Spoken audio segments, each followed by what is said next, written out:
அசாத்தியம் இல்லை. ஒரு சிறுவன் இருந்தான். அவன் மிகவும் ஏழை குடும்பத்தை சார்ந்தவன். ஒரு நாள் அவனுடைய காலை மோசமான விபத்தில் சிக்கியது. டாக்டர்கள் சொல்லிவிட்டார், இவனுக்கு இனிமேல் நடக்க முடியாது. அவனுக்கு உலகமே முடிந்து விட்டது போல் தோன்றியது.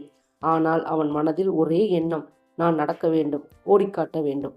நாள்தோறும் படுக்கையிலே கால்களை அசைக்கத் தொடங்கினான். மெல்ல மெல்ல எழுந்து சில அடிகள் நடந்தான். பலமுறை விழுந்தான். ஆனால் ஒருபொழுதும் விடாமல் தொடர்ந்து முயன்றான். ஆண்டுகள் கழிந்தன. அந்த சிறுவனே உலகத்தின் ஓட்டப்பந்தய சாம்பியன் ஆனான்.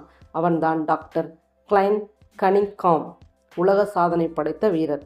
நாம் அறிய வேண்டியது, பிறர் எதை சொன்னாலும் தன்னம்பிக்கை இருந்தால் எதுவும் சாத்தியம். தடைகள் வந்தால் அது நிறுத்துவதற்கல்ல, வலிமையோடு முன்னேறுவதற்கான சோதனைகள். அனைவரும் மனதில் கொண்டு தன்னம்பிக்கையோடு எதை வேண்டுமானாலும் செய்ய முடியும். நன்றி, வணக்கம்.